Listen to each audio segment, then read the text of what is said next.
आखिर हमारे बालों में जू कैसे पड़ते हैं और जू इंसान के बालों में ही क्यों रहती है और ये बालों में जीवित कैसे रहती है। जू को खत्म करना इतना मुश्किल क्यों होता है और जू आखिर सिर तक पहुंचते कैसे हैं, इसे कैसे हटाया जा सकता है। तो आज हम जू के जीवन चक्र से लेकर उससे संबंधित कई रोचक तथ्य आपको बताने वाले हैं, तो वीडियो को अंत तक जरूर देखें। जू, जिसका नाम सुनते ही हमारे सिर में खुजली होनी शुरू हो जाती है। बचपन में आप में से कहीं लोगों को जू की समस्या का सामना करना पड़ा होगा। जू को बहुत से लोग लिक भी कहते हैं, लेकिन असल में दोनों बहुत ही अलग अलग होते हैं। जू के अंडों और उनके बच्चों को लिक कहा जाता है। यदि किसी इंसान के बालों में जू हो जाए तो खुजली करते करते उसका बुरा हाल हो जाता है। वो रात को ठीक से सो नहीं पाता है, उसके बालों से बदबू आने लगती है और अन्य लोग उनसे दूरी बनाना शुरू कर देते हैं।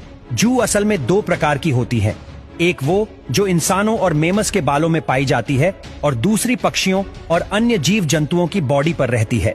जू का साइंटिफिक नेम पेडिक्युलस ह्यूमनस है। बालों में पाई जाने वाली जू को पेडिक्युलस ह्यूमनस कैपिटीज कहते हैं। आसान भाषा में इसे शकिंग लाइस भी कहा जाता है, यानी वो जू जो खून चूसती है। वही शरीर पर रहने वाली जू को बॉडी लाइस या फिर बाइटिंग लाइस कहा जाता है।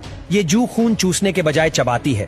जू को परजीवी यानी कि पैरासाइट भी कहा जाता है। अब आप सोच रहे होंगे कि भला कोई जू इंसान के शरीर तक कैसे पहुंच जाती है। तो दोस्तों, कई तरीकों से जू बालों तक पहुंच सकती है। जू एक सिर से दूसरे सिर में बहुत तेजी से ट्रांसफर होती है।